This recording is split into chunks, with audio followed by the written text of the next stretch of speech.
नमस्कार दोस्तों, Hindi technical zone channel पर आपका स्वागत है।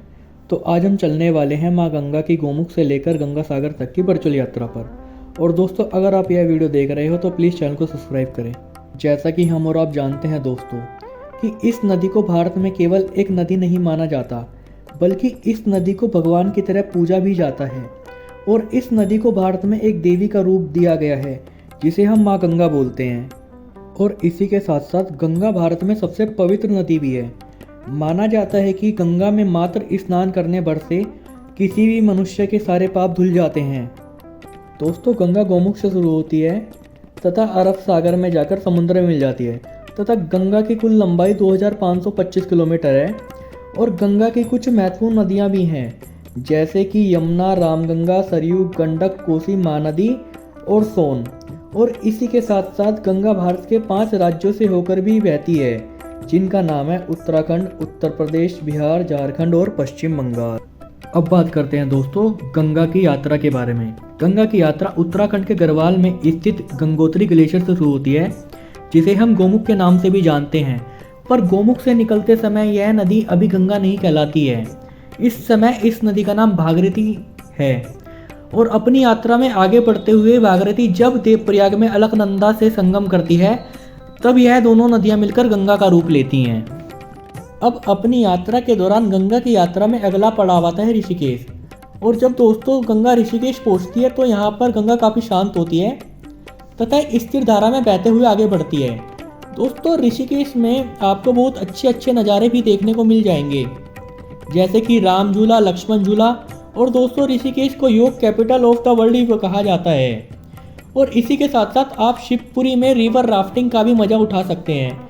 इन्हीं वजह से यहाँ पर विदेशी सैलानियों की संख्या बहुत अधिक देखने में मिलती है। गंगा के ऋषिकेश पहुँचने के साथ साथ ही गंगा का पहाड़ी सफर खत्म होता है तथा मैदानी सफर शुरू हो जाता है। तथा इसके बाद दोस्तों गंगा पहली बार मैदानी धरती हरिद्वार में कदम रखती है। हरिद्वार के लिए हम हिंदुओं के मन और दिल में एक अलग ही महत्व है। हरिद्वार का मतलब होता है दोस्तों हरि को द्वार, मतलब स्वर्ग का द्वार। इसके साथ साथ दोस्तों हरिद्वार में हर 12 साल बाद कुंभ मेले का भी आयोजक होता है।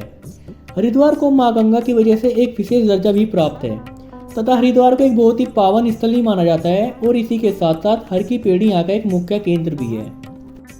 हरिद्वार से फिर अपनी यात्रा को आगे बढ़ाते हुए माँ गंगा लगभग 800 किलोमीटर की मैदानी यात्रा करते हुए बिजनौर, गढ़मुक्तेश्वर, फर्रुखाबाद, कन्नौज, कानपुर होते हुए प्रयागराज पहुंचती है तथा यहाँ गंगा का संगम यमुना नदी से होता है। यह संगम भी हिंदुओं के लिए एक महत्वपूर्ण तीर्थ स्थान है। अपनी यात्रा में आगे बहते हुए गंगा हिंदू धर्म की प्रमुख मोक्षदायिनी नगरी काशी बनारस पहुँचती है। इस स्थान पर गंगा को उत्तरवाहिनी के नाम से भी जाना जाता है। दोस्तों, काशी का भी एक अपना ही अलग विचित्र इतिहास है। इस स्थान को विश्व का सबसे पुराना शहर भी माना जाता है। काशी को विभिन्न विभिन्न नाम से भी जाना जाता है, जैसे कि मंदिरों का शहर, भारत की धार्मिक राजधानी, भगवान शिव की नगरी, दियों का शहर तथा ज्ञान की नगरी के नाम से भी जाना जाता है। इसी के साथ साथ दोस्तों यहाँ पर आपको 88 घाट भी देखने को मिलते हैं, जिनमें सबसे प्रसिद्ध घाट 80 घाट है। और इन सभी घाटों पर पूजा तथा स्नान की सुविधा भी है। और आप सभी घाटों का लुत्फ नौकायान की यात्रा से भी उठा सकते हैं। तथा इसके साथ साथ 2 घाट ऐसे भी हैं जहाँ पर हम हिंदुओं का अंतिम संस्कार भी होता है। उन 2 घाटों का नाम है दोस्तों मणिकर्णिका घाट तथा राजा हरिश्चंद्र घाट। अब बनारस से आगे बहते हुए माँ गंगा भारत के अनेक गांव तथा शहरों से होते हुए बहती है, जैसे कि मिर्ज़ापुर, गाजीपुर, पटना, भागलपुर। तथा इसके बाद गंगा 2 धाराओं में बट जाती है, जिसमें से एक धारा पद्मा नदी के नाम से बांग्लादेश में चली जाती है तथा इसकी दूसरी धारा पश्चिम बंगाल में चली जाती है, जिसे हुगली नदी के नाम से भी जाना जाता है। और हुगली नदी के ऊपर एक बहुचर्चित हावड़ा ब्रिज भी है, जिसे बंगाल की पहचान ही माना जाता है। अब अपनी यात्रा के दौरान गंगा पश्चिम बंगाल को पीछे छोड़ते हुए तथा आगे बढ़ते हुए बंगाल की खाड़ी में स्थित अरब सागर के साथ संगम कर लेती है। इस स्थान को गंगा सागर के नाम से भी जाना जाता है। इस स्थान के लिए हम हिंदुओं के दिल में एक अलग ही महत्व है, क्योंकि यह गंगा की यात्रा का एक अंतिम पड़ाव है। और दोस्तों, यहाँ पर मकर संक्रांति के दिन हर साल मेले का भी आयोजन होता है तथा इस दिन गंगा में स्नान को भी अलग ही महत्व दिया जाता है। तो दोस्तों, हमारा गंगा की यात्रा का सफ़र यहीं समाप्त होता है।